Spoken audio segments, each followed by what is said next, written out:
이게 로켓 배송의 치명적인 단점과 직결이 되는 건데 이게 뭐 하는 짓이냐고 이제 화를 내니까 제 로켓 배송이 진짜 대낮이 멸망했습니다. 진짜 환장한 오르시죠?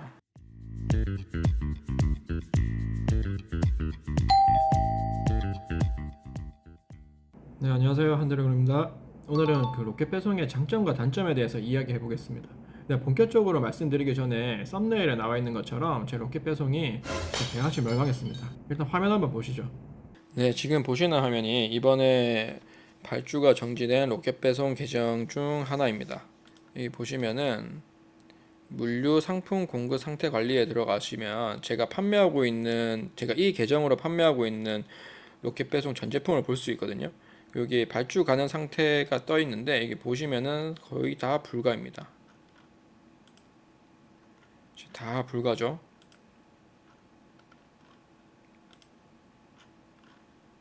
정말 하루아침에 이렇게 불가가 됐었어요. 사실 처음에는 제가 이거 불가 뜬지 모르고 광고를 계속 붙여놓고 있었거든요. 그런데 광고를 아무리 붙여도 매주 발주가 나오던 게 한 2주 정도 발주가 안 나오는 거예요. 그래서 이상하다 싶어가지고 상품 공급 상태에 들어와 봤더니 이게 발주 가능 상태가 불가로 바꿔져 있었던 거예요. 그래서 이 계정이 작년에 얼마의 매출을 했는지 한번 확인을 해보면은 24년 1월 1일부터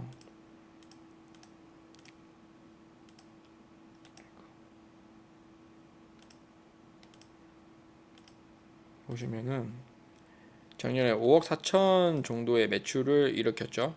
그러니까 연매출 5억 4천짜리가 하루아침에 날아간 거예요. 진짜 환장한 오르시죠? 이제 그렇다면 이제 궁금한 게 이렇게 발주 정지가 된 이유가 뭐냐는 거예요. 근데 정답은 모릅니다. 이제 아무도 몰라요. 이제 발주 정지된 걸 확인하고 나서 제가 온라인 문의하기로 일단 물어봤거든요. 물어보니까 해당 카테고리 BM한테 문의를 하래요. 그래서 BM한테 문의를 했더니 이거는 발주 담당자 역할이라고 발주 담당자분한테 연락을 하라고 합니다. 그래서 발주 담당자한테 또 연락을 했더니 발주 담당자는 BM한테 문의를 하래요. 저도 이제 슬슬 짜증이 나가지고 마지막에 이제 발주 담당자 분이랑 통화할 때 이게 뭐 하는 짓이냐고 이제 화를 내니까 발주 담당자 분께서 BM이 됐든 자기가 됐든 쿠팡 측 입장을 정리해서 메일로 알려준다고 하고 전화를 끊었습니다. 그리고 지금 한 대략 한 2달 정도 지났는데 이제 아무런 연락이 없어요. 그래서 저는 이 계정을 사실상 포기했고요. 이 계정에서 팔던 제품들은 아까우니까 다른 명의를 이용해서 로켓크로스 계정을 만든 다음에 매칭시켜서 판매를 하고 있어요. 이렇게 하루아침에 이유도 모르게 발주 중단이 될 수 있는 게 바로 로켓 배송이에요. 그래서 사실 예상되는 두 가지 사유가 있긴 해요. 이게 로켓 배송의 치명적인 단점과 직결이 되는 건데 바로 지속적인 공급가 인하 요청이랑 이제 성장 장려금이에요. 공급가 인하 요청부터 설명을 드리면 이걸 이해하기 위해서는 로켓 배송 시스템에 대한 이해가 조금 필요합니다. 로켓 배송은 다른 판매 방식과는 다르게 저희가 쿠팡에 이렇게 납품을 하는 거예요. 예를 들어서 네이버나 쿠팡의 위잉에서 주문이 들어오면은 저희가 구매자한테 직접 발송을 하잖아요. 근데 로켓 배송은 쿠팡에 이제 납품을 한 다음에 주문이 들어오면 쿠팡이 알아서 이제 배송을 해주는 시스템이에요.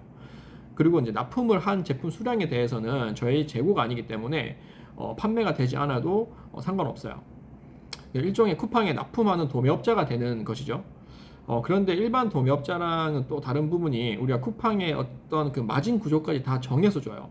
예를 들어서 쿠팡 로켓 배송에 입점을 한 다음에 로켓 배송으로 판매하고 싶은 제품이 이제 있다고 할 때 쿠팡이 해당 제품을 이제 제안을 해요. 제안할 때 쿠팡 너는 이 제품에 대해서 나한테 얼마에 사가고 최종 소비자한테는 얼마에 팔아 이런 식으로 가격을 설정해서 줍니다. 그럼 쿠팡에서는 제품의 이제 매력도나 가격 등을 이제 종합적으로 고려해서 해당 제품을 입점시킬지 말지를 이제 결정하게 되는 방식이에요. 그러니까 처음부터 어떻게 보면 가격에 대한 약속을 어느 정도 하고 들어가는 거죠. 그런데 입점된 제품의 판매가 이제 조금씩 되면서 매출이 올라오기 시작하잖아요. 그러면 귀신같이 BM 즉 브랜드 매니저라는 사람이 지속적으로 공급가 인하 요청을 해요. 사실 쿠팡 입장에서는 본인들이 사는 물건 가격을 낮춰야지 마진이 좋아지니까 당연하다고 생각하실 수도 있는데 공급가 인하 요청하는 금액을 계속 이제 들어주다 보면은 정말 남는 게 없어져요. 그럼 로켓 배송을 안 하면 되지 않냐라고 생각을 하실 수도 있어요. 맞긴 한데 이제 사업 매출 구조가 로켓 배송 쪽에 많이 치우쳐져 있으면 그럼 정말 어떻게 할 수 있는 방법이 없습니다. 예를 들어서 이제 프랜차이즈 매장을 차렸는데 처음에 매출 5%를 준다고 수수료 계약을 했어요. 근데 매장 장사가 잘 되기 시작하니까 본사 측에서 수수료를 높인다고 합니다. 그럼 프랜차이즈를 창업한 입장에서 수수료 인상이 싫으니까 바로 그만할래? 라고 할 수 있을까요? 못합니다. 인테리어에 돈 쓴 것도 있고 당장 생활을 해야 하는 것도 있기 때문에 지금 직장을 잃는 거랑 마찬가지라고 생각하고 울며 겨자 먹기로 받아들일 수밖에 없을 거예요. 그래서 로켓 배송도 똑같아요. 이미 내 사업의 큰 부분을 로켓 배송이 담당하고 있으면 그만두기가 쉽지 않아요. 그리고 로켓 배송의 이점이 되면 정기적으로 요청하는 수량을 납기에 맞게 납품을 해야 되거든요. 보통 납품 가능한 일정을 최대 일주일을 줘요. 그런데 매주 납품해야 하는 수량을 저희가 알 수가 없어요. 그러니까 이번 주에는 발주가 30개가 나왔는데 다음 주에는 100개가 나올 수도 있다는 말이에요. 그래서 로켓 배송을 하게 되면 납기에 맞게 제품을 안정적으로 이제 납품을 하기 위해서 적정 재고라는 걸 가지고 있어야 돼요. 그 재고가 사실 뭐 제품마다 다르긴 하지만 많은 건 이제 몇천 개를 가지고 있기도 합니다. 이렇게 창고에 재고를 많이 쌓아둔 상태에서 공급가 인하를 하기 싫다고 로켓 배송을 바로 그만할 수 있을까요? 전 다른 쪽에 판매 채널이 있지 않은 이상 불가능하다고 생각합니다. 그렇다면 공급가 인하 요청 자체를 무시하면 어떻게 될까 생각이 들 텐데 제가 생각할 때 이번에 발주 정지된 이유가 저는 이거라고 생각을 해요. 저는 공급가 인하 요청이 오면 어렵다고 항상 회신을 했었어요. 근데 처음부터 이제 거절만 했던 건 아니고 예전에 한번 공급가 인하 요청이 오길래 협의를 해서 낮췄거든요. 근데 그 후로도 끊임없이 오더라고요. 도저히 감당 못할 금액을 계속 깎아달라고 하길래 그때부터 거절을 계속 했었습니다. 그래서 지금 발주가 정지된 게 아닌가 하는 생각을 합니다. 물론 이건 제 내피셜이고요. 하지만 로켓 배송을 오래 하신 셀러분들은 다 아실 거예요. 아무튼 로켓 배송을 하게 되면 필히 마주하게 되는 게 공급가 인하 요청이었고 다른 하나가 바로 성장 장려금입니다. 처음에 성장 장려금 협의를 하자고 연락이 왔을 때 저는 쿠팡에서 매출이 빠르게 증가했으니까 지원금 같은 걸 주는구나 라고 생각을 했어요. 참 나이브한 생각이죠. 그런데 알고 보니까 우리가 쿠팡의 성장을 장려하는 돈이었어요. 시총 50조 원에 달하는 회사를 우리가 장려한다는 게 말이 되는가 싶긴 한데 어쨌든 우리가 쿠팡한테 주는 돈이 성장 장려금이었습니다. 그러면 성장 장려금 계약은 이제 언제 진행하냐면 매년 말에 합니다. 이때가 1년 중에 거의 유일하게 BM이랑 원활히 연락이 되는 시기라고 보시면 돼요. 그 평상시에는 연락이 진짜 안 되거든요. 이제 성장 장려금의 경우 이제 업체마다 다르겠지만 그 수수료 구간이 있어요. 그러니까 예를 들어서 뭐 1단계는 1%, 2단계는 2%, 뭐 이런 식으로 구간이 있는데 이번에 발주 정지가 된 계정 기준으로 말씀을 드리면은 그 계정은 최대 7%가 최대 구간이었어요. 그런데 이게 말이 7%지 그냥 매출액에서 그 수수료율을 곱해서 가져가요. 이게 발주 정지된 계정의 그 작년 매출이 아까 봤던 게 대략 뭐 5억이라고 이제 보여드렸죠. 그 계정 기준으로 말씀드리면 이제 5억에 7%니까 그냥 3,500만 원을 그냥 추가적으로 이제 내야 되는 거예요. 뭐 일종의 쿠팡 뭐 세금이라고 할 수 있죠. 그럼 성장 장려금 뭐 계약을 안 하면 되지 않냐라고 생각하실 수도 있는데 성장 장려금 계약을 그 언제 할까요? 아까 언제 한다고 말씀드렸죠? 연말에 한다고 했죠. 연말에 성장 장려금 계약뿐만이 아니라 한 가지 계약을 더 하게 되는데 그게 이제 로켓 배송 재계약을 하게 돼요. 이게 무슨 말이냐면은 내 계정이 로켓 배송에 이점을 하면 계속 이점이 된 상태로 계속 가는 게 아니라 1년 단위로 이제 계약서를 새로 써야 돼요. 이때 이제 재계약이 안 되는 경우도 이제 매우 많은데 문제는 그 재계약 안 되는 사유를 쿠팡이 좀 속 시원하게 얘기를 해주지 않아요. 그래서 매년마다 이제 로켓 배송 판매자들이 혹시나 재계약이 되지 않을까 이제 불안함에 사실 떨 수밖에 없어요. 이때 성장 장려금 계약을 안 하면 이제 재계약에 문제가 생깁니다. 물론 이것도 뭐 제 내피셜이고요. 쿠팡 측에서는 뭐 오피셜하게 얘기한 건 없어요. 다만 이제 로켓 배송을 하시는 셀러분들은 뭐 다 아실 거예요. 그리고 성장 장려금 계약할 때 그 BM이 수수료 내는 것만큼 발주를 더 주겠다는 이야기를 하거든요. 그런데 여기에 이제 속으면 안 되는 게 기본적으로 발주라는 거는 잘 팔리는 제품이 물류센터에 재고가 없거나 없어질 때 나와요. 그러니까 성장 장려금 그 계약을 하고 난 바로 다음 달 혹은 다다음 달까지는 평소보다 발주가 조금 더 늘 수 있죠. 근데 결국 평소보다 쿠팡 발주가 많이 나와서 쿠팡 물류센터에 재고를 많이 넣어 놓으면은 이 재고가 소진되어야 다음 발주가 나온다는 거예요. 이제 말 그대로 사실 뭐 조삼모사인 거예요. 발주를 먼저 많이 받고 그 이후에 발주를 천천히 받느냐, 아니면 원래 받던 대로 거의 정해진 수량 원래 받던 대로 서서히 발주를 받느냐. 그러니까 성장장려금 협의를 해야 하시는 분이시라면은 일단 어쩔 수 없이 해야 된다면은 그 괜히 최대 구간 발주 많이 준다는 거에 혹하지 마시고 그 최저 구간으로 이제 하시는 걸 추천드립니다. 이렇게 로켓 배송을 하게 되면 이제 발주 정지, 공급가 인하 요청, 성장 장려금이라는 정말 큰 단점들이 있어요. 근데 그렇다면 로켓 배송은 그 장점은 없을까요? 장점이 없으면 그 많은 로켓 배송 셀러들이 뭐 존재하는 이유가 없겠죠.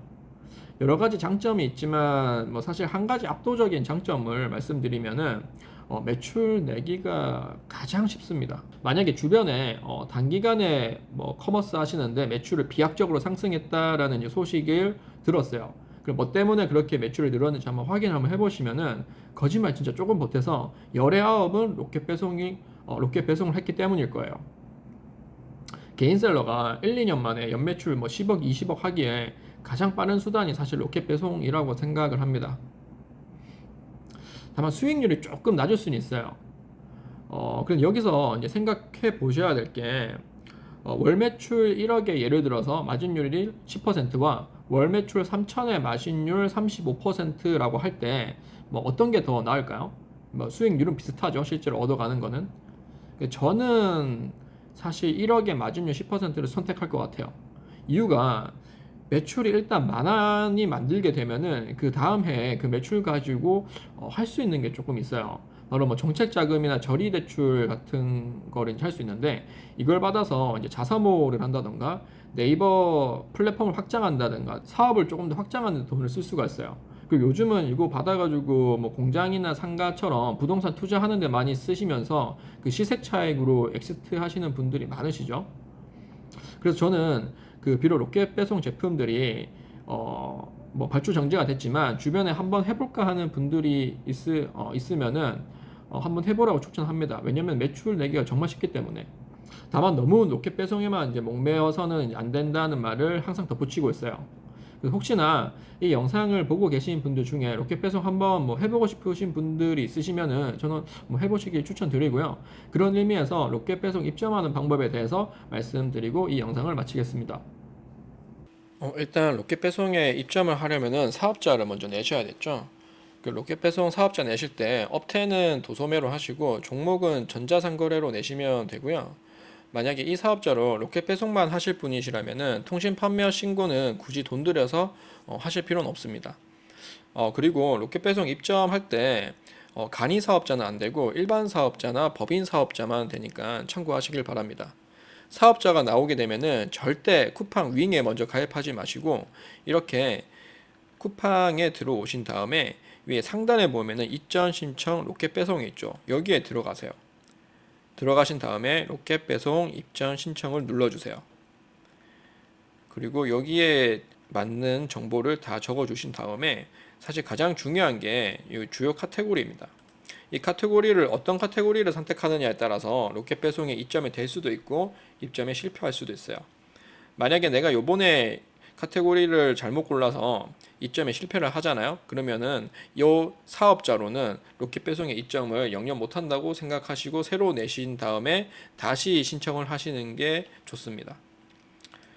이 카테고리가 왜 중요하냐면은 예를 들어서 지금 패션 잡화 쪽에 패션 잡화 가방을 로켓 배송으로 판매하고 있는 셀러가 많으면은 안 받아들여 줄 가능성이 굉장히 높아요. 왜냐면 이미 포화가 됐기 때문이죠. 그래서 제가 지금 테스트하고 있는 게 유아생활용품의 유모차 카시트를 선택을 해서 로켓 배송 입점 제한을 해놓은 상태고요. 일단은 계약서는 받아서 저는 승인을 했는데 해당 관련 BM이 승인을 안 해서 완벽하게 입점이 된 상태는 아니에요. 만약 입점이 된다고 하면은 이 영상에 댓글로 한번 남겨드리도록 하겠습니다. 그런데 제가 최근에 제 수강생 분한테 들었던 얘기인데 수강생 분이 아시는 분이 뷰티 카테고리로 했더니 바로 이틀 만에 입점이 되더라 라는 걸 들었어요. 그래서 이 영상을 보시는 분들이라면은 뷰티 카테고리 쪽을 추천드리고요. 만약에 뷰티 카테고리가 안 된다고 하면은 전통적으로 잘 됐던 게 주방용품이랑 생활용품 쪽이 조금 잘 됐었어요. 그래서 이런 것을 한번 공략을 해보시면 되겠고요. 그리고 제가 가장 많이 만들었던 카테고리는 자동차 용품에 자동차 용품 DIY 카테고리로 로켓 배송 아이디를 대략 한 4개에서 5개 정도 만든 것 같아요. 이게 왜 이렇게 생각을 했냐면은 자동차 용품 DIY를 로켓 배송으로 제공하고 있는 판매자가 저는 매우 적을 거라고 생각을 해서 이 카테고리만 선택을 해서 만들었더니 다 이점이 됐었어요. 근데 요거는 제가 작년 초에 이점이 됐었던 거고요. 지금은 한번 테스트를 해보셔야 됩니다. 어쨌든 여기에 있는 정보를 다 기입하시고 카테고리까지 다 넣으신 다음에 요거 체크하시고 제출만 하시면 끝입니다. 요 제출하시면은 여기 있는 이메일에 가입 인증번호가 갈 건데요. 근데 이게 때에 따라서 가입 인증번호가 거의 뭐 12시간이나 하루 정도 뒤에 올 수도 있어요. 웬만하면은 보통은 10분이나 15분 사이에 오는데 이렇게 엄청 늦게 오는 경우도 있으니까 하루 정도만 기다려 보시고 하루가 지났는데도 만약에 안 온다고 하면은 이렇게 쿠팡 측에 전화를 해서 문의를 해 보시면 될 것 같습니다. 가입 인증 번호 메일은 이런 식으로 옵니다. 여기 가입 코드입니다. 서플라이어 허브 가입 코드입니다. 이렇게 메일로 오고요. 여기 중간에 임시 등록 코드가 있는데 이거를 복사하신 다음에 여기에 들어가셔서 여기에 등록을 해주시면 돼요. 그럼 보시면은 저는 96시간이 경과했는데 대표님들은 바로 들어가면 경과 안 되겠죠. 그래서 이 시간 안에만 해주시면 되고요. 이렇게 하면은 서플라이 허브에 로그인 할 수 있는 계정이 생성이 된 거예요. 로그인 한 거를 보여드리면은 이렇게 계정에 로그인 하실 수가 있어요. 로그인 하시고 나면은 이 화면을 보실 수 있는데 실제로 이점이 되면은 여기에 홈 계약 말고 여러 가지 항목이 떠요. 근데 지금은 홈이랑 계약밖에 없죠. 이거는 100% 이점이 안 된 거예요. 그래서 임시 등록 코드를 등록을 하고 계정이 생성돼서 들어오시면은 바로 계약에 들어가셔서 표준 상품 공급 계약이라는 게 있을 거예요. 근데 이게 또 바로 있는 경우도 없고 한 며칠 뒤에 생기는 경우가 있어요. 일단 기다려 보시고 생기면은 이 들어가셔서 대표님 성함란에 전자서명만 해주시면은 끝입니다. 마지막에 전자서명만 하시면 돼요. 그러면 로켓 배송 이전 절차는 끝난 겁니다. 네, 그러면 오늘 영상 마치겠습니다. 감사합니다.